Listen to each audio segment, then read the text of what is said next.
Welcome back and welcome to this new PLYO box series.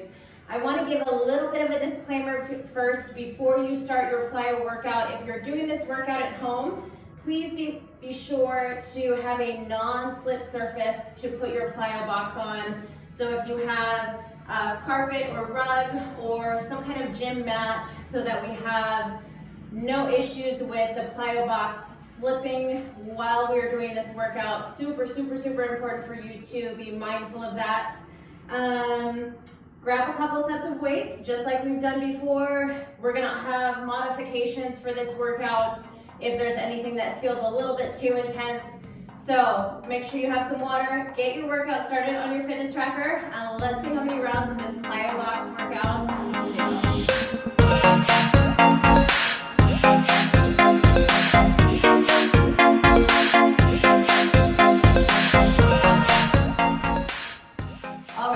So first one, we're going to take it to an anterior step up. We're going to alternate legs. So we're stepping up, back down, switching to the other side, bringing it up and back down. Coming up, arm and opposite leg.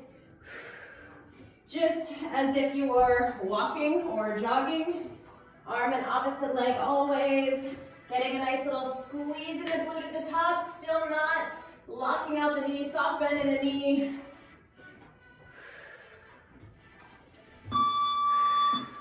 Good, so just getting that heart rate up here, getting a little bit of an elevation change, which we really haven't done before. So this is gonna be a fun way to mix up those workouts.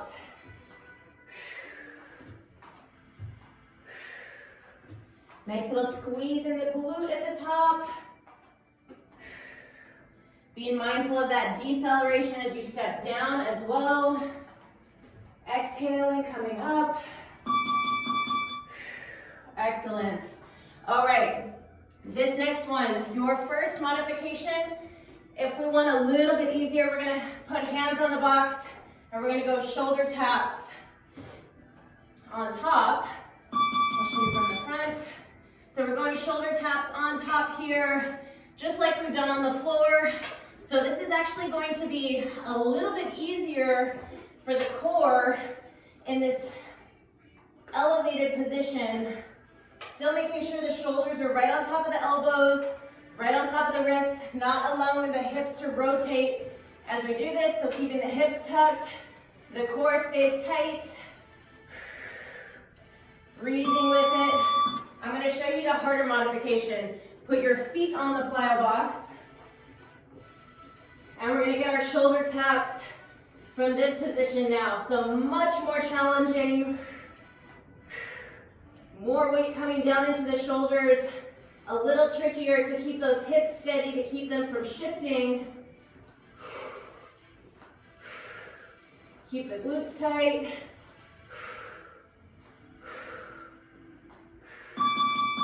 Whew. Awesome. Shake it out, shake it out. Next one, we're going to be in a seated position on top. I'm going to go this way so you can see. And we're just going to get a little oblique crunch. So hands are going to be right at the back of the step. I'm extending my feet out. Knees come up to one side. Feet kind of go off to the other side.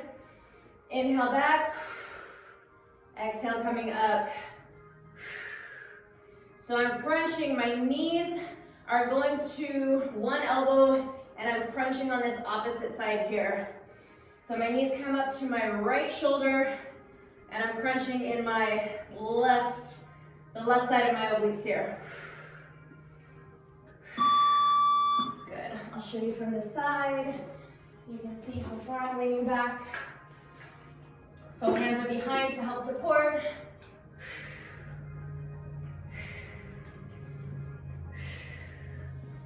Good. Breathing with it. Get that exhale coming up. Kind of twist that shoulder across to meet the knees as well.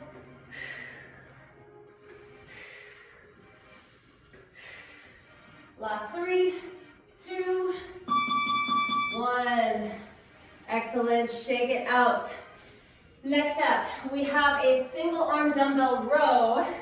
And because we're in this elevated position, we're actually going to take it to a single leg as well. So we're going to a single arm, and we are going to lift the opposite leg of the arm that is doing the rowing here. So since we've done this on the floor before, to make it a little extra challenging, we're adding that leg lift to it now. If we need to modify and stay down on 2 feet, that's fine.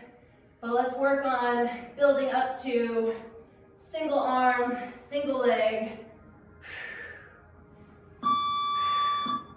Taking it to the other side.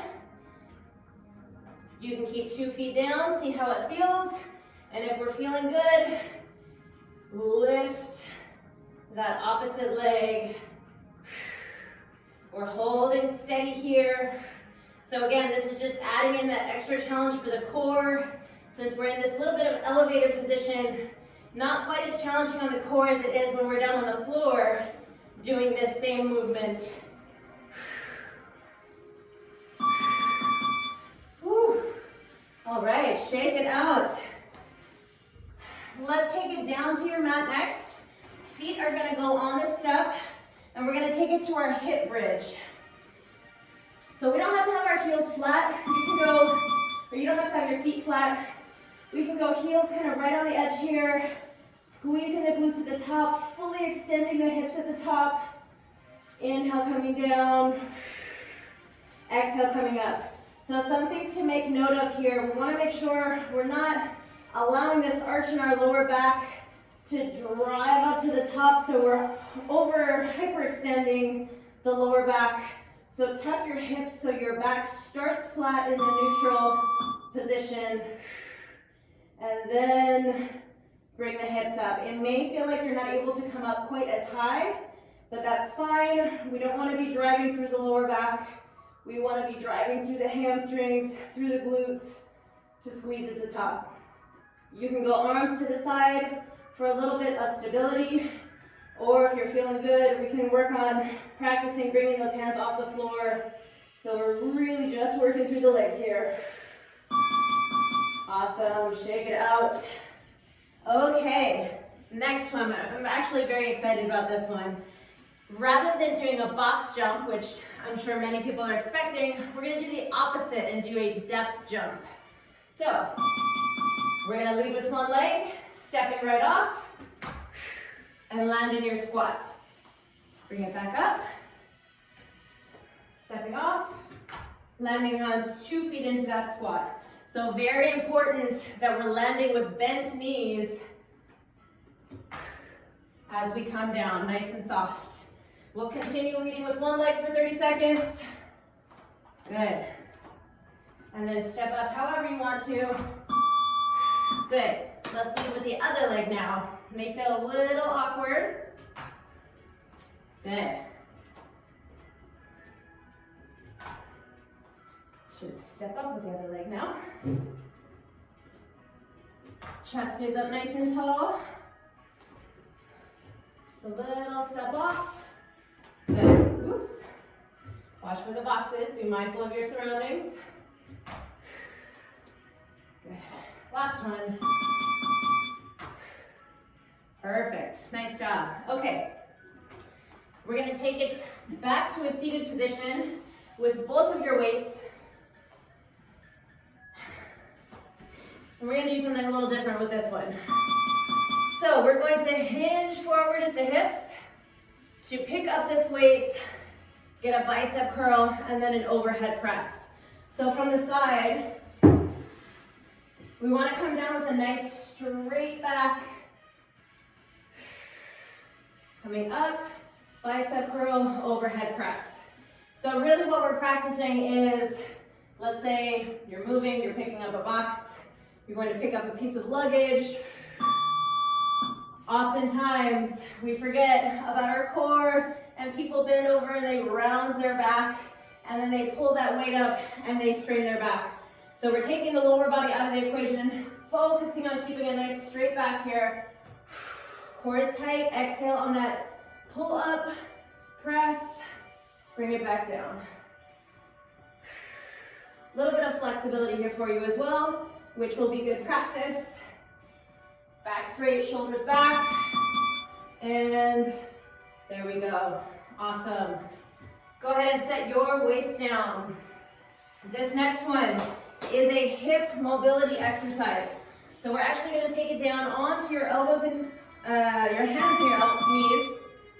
One leg is going to go straight back, the leg that is closest to that step. We're going to rotate our leg, pull it forward, and you can rest on the box or keep it lifted, and we're going to take it right back to the center. So the trick here, we have to have flexibility on the inside of our leg, as well as strength in the outside of the glutes in the hips here. And we want to be able to do this without dropping into the other side, into the opposite side. So that leg is lifted, we're rotating the toes so they point forward, placing that foot down if we need a little rest, and then take it back. Rotate, good. So as I'm doing this, I want to make sure I'm not leaning into that opposite side to put my foot on the box. Upper body needs to stay steady. And back. Good. That one will take a little bit of practice. You may feel it in the hips there. That's okay. Just keep working through it. Stretch out a little bit extra if you need to. All right. Next up, hinging at the hips to pick that box up, bringing it to your chest. We're going to pivot, pivot, and you're going to place that box back down. So we are keeping our back nice and straight here, right? Very practical application. Picking the box up, let's bring it into the chest. Rotate, pivot on the back foot. Rotate, pivot on the back foot. And with a straight back, releasing it back down. So you can kind of get a little row with it here. Come up, pivot, pivot. Bring it down, or you can lift with straight arms and then kind of bicep curl it up, whichever you want to do. We really just want to focus on keeping it back, your back nice and straight as we do this. Good. Excellent. And if the box is too much, continue practicing this with dumbbells. All right? Awesome job. Next, last one. We're going to take it to a step up with a posterior lunge. So we're going to go back to that step up. Now we're going to bring it down, take that top leg off, step back for the lunge, come up with the same side, squeeze the glute at the top, a little bit of balance, step down, still working arm and opposite leg with it. Good. Excellent. Finish that one.